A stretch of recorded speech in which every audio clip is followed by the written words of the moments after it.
Septembre 1945. Dans les rues dévastées de Berlin, 52 monstres d'acier défilent sous les yeux stupéfaits des Alliés occidentaux. Ce ne sont pas des chars ordinaires, ce sont des IS-3, des machines qui sont arrivées trop tard pour combattre, mais juste à temps pour changer l'équilibre du pouvoir mondial. Voici l'histoire d'un char qui n'a jamais affronté les Allemands au combat, mais qui a réussi à les terroriser quand même. Fin 1944. Sur le front oriental, l'armée rouge avance inexorablement vers Berlin. Mais cette progression se paie au prix fort. Les chars lourds IS-2, malgré leur puissance redoutable, accumulent des pertes préoccupantes face aux canons anti-chars allemands de 88 mm et aux redoutables PaK-43 de 88 mm.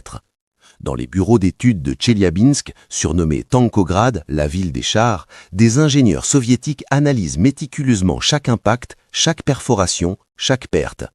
Les rapports du terrain sont formels. La majorité des coups ennemis frappent la tourelle et l'avant de la caisse. Le blindage frontal de 120 mm du IS-2, bien qu'impressionnant, présente des angles qui ne maximisent pas la protection. Le concepteur Joseph Kotin, déjà responsable des séries KV et IS, reçoit un ordre direct du comité de défense de l'État, créer un char lourd invulnérable aux canons allemands sans augmenter significativement le poids. L'équipe de Kotin au bureau d'études Kirovski travaille jour et nuit. Le projet reçoit le nom de code Object 703. L'idée révolutionnaire émerge. Au lieu d'ajouter simplement plus d'acier, pourquoi ne pas repenser complètement la géométrie du blindage ? Les ingénieurs étudient les principes balistiques. Un blindage incliné détourne l'énergie cinétique des projectiles. Plus l'angle est aigu, plus le projectile doit traverser d'acier. La solution devient évidente. Créer un nez de caisse en forme de bec de brochet avec des plaques frontales se rejoignant à un angle extrême. En parallèle, l'équipe travaille sur une tourelle révolutionnaire. Fini les angles droits traditionnels. La nouvelle conception adopte une forme semi-hémisphérique, une coupole inversée coulée d'une seule pièce. Cette géométrie complexe offre une protection maximale contre tous les angles d'attaque. Les calculs démontrent qu'une telle forme peut dévier des obus de 88 mm tirés à bout portant. Le blindage frontal atteint 220 mm d'épaisseur équivalente grâce aux angles. En janvier 1945, les premiers dessins techniques sont approuvés. La production des prototypes débute immédiatement dans l'usine numéro 100 de Tcheliabinsk. Le temps presse, la guerre en Europe touche à sa fin, mais Staline veut ce char, non pas pour vaincre l'Allemagne déjà à genoux, mais pour impressionner les nouveaux rivaux, les Américains et les Britanniques. Si vous trouvez ces révélations fascinantes, écrivez Titan dans les commentaires et abonnez-vous à l'Énigme militaire pour découvrir d'autres secrets militaires que l'histoire a tenté d'oublier. Mai 1945. Les portes de l'usine Kirovski de Leningrad s'ouvrent. Le premier IS-3 de série quitte la chaîne de montage. Les ouvriers observent avec fierté cette machine qui ne ressemble à aucun autre char au monde. Surnommé Chutka, le brochet, en raison de son nez effilé caractéristique, le char mesure 3,20 m de hauteur, soit 30 cm de moins que son prédécesseur, le rendant plus difficile à repérer et à toucher. La tourelle attire immédiatement l'attention. Sa forme rappelle une tortue géante avec des courbes qui semblent impossibles à produire. Pourtant, les fonderies soviétiques ont maîtrisé la technique de coulée d'une seule pièce. Cette prouesse métallurgique élimine les points faibles créés par les soudures multiples. Le blindage frontal de la tourelle atteint 250 mm d'épaisseur dans la partie la plus épaisse. Aucun canon allemand existant ne peut la percer de face. L'armement principal reste le canon D-25T de 122 mm, une arme déjà éprouvée sur le IS-2. Ce canon tire des obus perforants BR-471B, capables de pénétrer 160 mm de blindage à 1800 mètres. Un coup direct peut détruire n'importe quel char allemand du Panther au Tiger II. La cadence de tir atteint 3 à 4 coups par minute grâce au système de chargement optimisé, bien que le chargeur doive manipuler des obus de 25 kg. Le châssis révèle d'autres innovations. Les plaques frontales de la caisse se rejoignent à un angle de 56 degrés, créant ce fameux nez de brochet. Cette configuration augmente l'épaisseur effective du blindage à plus de 300 mm contre les tirs frontaux. Les chenilles larges de 650 mm répartissent les 46 tonnes du char, lui permettant de traverser des sols meubles ou des chars plus légers sans liseré. Le moteur diesel V2IS de 12 cylindres développe 600 chevaux, propulsant le mastodonte à 40 km/h sur route. L'autonomie opérationnelle atteint 185 km avec les réservoirs internes pleins. La suspension à barre de torsion, perfectionnée par rapport au IS-2, améliore le confort de l'équipage et la précision du tir en mouvement. Mais derrière cette façade impressionnante se cachent des problèmes graves. Les premiers équipages rapportent des surchauffes fréquentes du moteur. Les soudures du nez de brochet, soumises à des contraintes complexes, développent des fissures après quelques centaines de kilomètres. Les roulements des roues s'usent prématurément sous le poids colossal. Le commandement soviétique le sait. Ce char n'est pas prêt pour le combat intensif. Le 8 mai 1945, à minuit 1 minute, l'Allemagne capitule officiellement. Dans les usines soviétiques, seulement 29 IS-3 ont été achevés. 3 exemplaires de présérie, fraîchement sortis des ateliers, sont affectés à un bataillon indépendant de chars lourds de la garde. L'ordre est clair, rejoindre immédiatement le front. Les équipages montent à bord, les moteurs rugissent. Direction Berlin. Mais quand les 3 colosses arrivent à destination, les combats sont terminés. Les drapeaux rouges flottent déjà sur le Reichstag. Les rues de Berlin sont jonchées de débris et de véhicules calcinés. Les IS-3 ne tireront jamais un seul coup contre les Allemands. Leur guerre est finie avant même d'avoir commencé. Le haut commandement soviétique envisage alors une autre option. En Asie, le Japon résiste encore. L'armée rouge prépare une offensive massive en Mandchourie pour début août. Les IS-3 pourraient y faire leurs preuves face aux chars japonais, largement inférieurs. Des plans logistiques sont élaborés pour transporter plusieurs dizaines d'IS-3 par le transsibérien. L'histoire du IS-3 prend un tournant inattendu. Restez jusqu'à la fin pour découvrir comment ce char a changé le monde sans tirer un seul coup.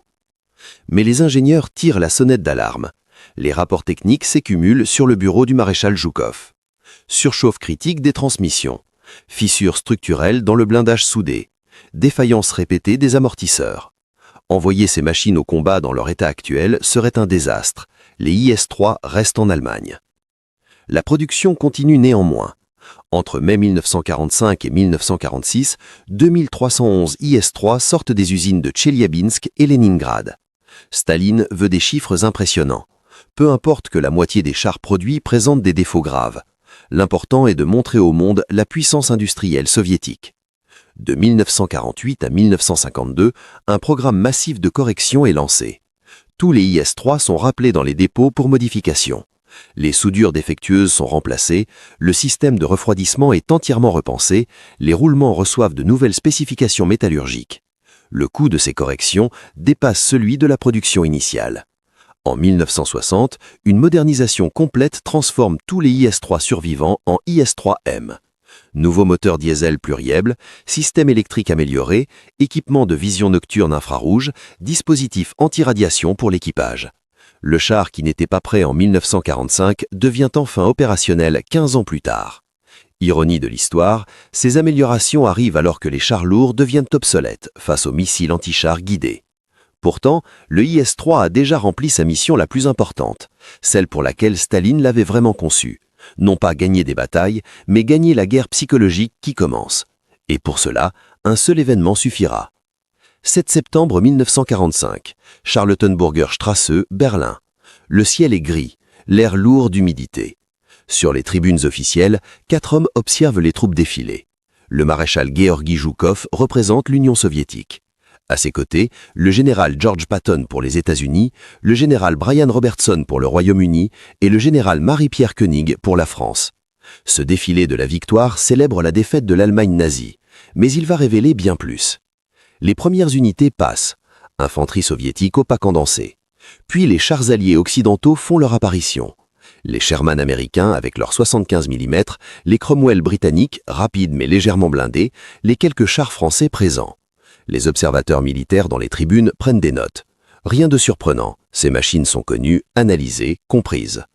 Soudain, un grondement sourd se fait entendre. Plus profond, plus menaçant. Le sol vibre légèrement. Les conversations s'interrompent. Tous les regards se tournent vers l'avenue. Et là, émergeant de la brume matinale, apparaissent 52 titans d'acier inconnus. Des IS-3 du 71e régiment de chars lourds de la Garde, 2e armée blindée de la Garde. La stupéfaction est totale. Ces machines ne ressemblent à rien de connu. Leur silhouette basse et ramassée contraste avec les chars alliés. Le nez de Broquet semble agressif, presque vivant. Les tourelles arrondies reflètent la lumière comme des carapaces de scarabées géants. Les chenilles larges écrasent les pavés avec un bruit de tonnerre. Chaque char pèse autant que presque 2 Sherman. Et surtout, leur blindage paraît impénétrable. Dans les tribunes, les attachés militaires occidentaux blêmissent. Un colonel britannique sort discrètement des jumelles et commence à compter les rivets, à estimer les angles, à calculer les épaisseurs. Un officier américain griffonne frénétiquement dans un carnet. Les questions fusent à voix basse. Combien pèse-t-il? Quel calibre de canon? Quelle est cette forme de tourelle? Depuis quand ces chars existent-ils? Les 52 IS-3 défilent en formation parfaite, leurs équipages figés dans une immobilité statuaire. Le message est clair. L'armée rouge possède une supériorité technologique écrasante en matière de chars lourds. Tout ce que les Occidentaux ont développé pendant la guerre semble soudain obsolète. Le Pershing américain, fierté récente de l'armée US, son blindage frontal de 100 mm paraît dérisoire. Le Centurion britannique, encore à l'état de prototype, dépassé avant même d'entrer en production. Une légende urbaine née ce jour-là raconte qu'un membre de l'état-major de Patton s'est penché vers le général, visiblement alarmé. Patton aurait répondu avec son flegme légendaire « Relaxez, ils sont avec nous ». Vraie ou fausse, cette anecdote illustre le choc psychologique ressenti. Car tous comprennent une réalité terrifiante, si les soviétiques possèdent de tels chars en septembre 1945, qu'ont-ils développé d'autres en secret? Le défilé se termine, les IS-3 disparaissent au bout de l'avenue dans un dernier grondement, mais leur impact demeurera. Ce soir-là, des télégrammes urgents partent de Berlin vers Washington, Londres et Paris.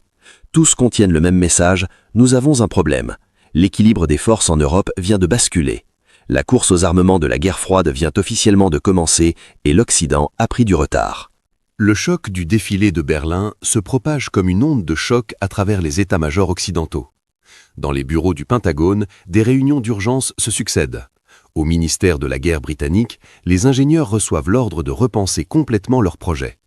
En France, les concepteurs de chars étudient frénétiquement les rares photographies rapportées d'Allemagne. Une question obsède tous les militaires. Comment contrer le IS-3? Les Américains lancent le projet du char lourd M103. Armé d'un canon de 120 mm, il est spécifiquement conçu pour détruire les IS-3 à longue distance. Poids 58 tonnes, blindage frontal 127 mm, production 300 exemplaires entre 1953 et 1954. Mais le M103 arrive trop tard et se révèle peu fiable. Les Britanniques développent le Conqueror, 65 tonnes d'acier, canon de 120 mm L1, blindage frontal de 130 mm, 185 exemplaires produits. Le Conqueror adopte lui aussi un glacis fortement incliné, inspiré directement du nez de brochet du IS-3. Mais sa complexité mécanique le rend cauchemardesque à maintenir.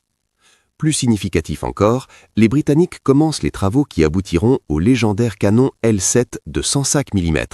Cette arme, capable de percer n'importe quel blindage de l'époque, équipera presque tous les chars occidentaux pendant 30 ans. Son développement est une réponse directe à la menace IS-3. En Suède, neutre mais inquiète, les ingénieurs conçoivent le Kranvan, un char lourd avec un système de chargement automatique révolutionnaire et un nez de brochet prononcé. Le projet n'aboutira jamais, mais influence les conceptions futures. La France développe la série AMX 50, adoptant elle aussi la géométrie du glacis en V caractéristique du design soviétique. Pendant 7 années, de 1945 à 1952, le IS-3 demeure la référence absolue en matière de chars lourds.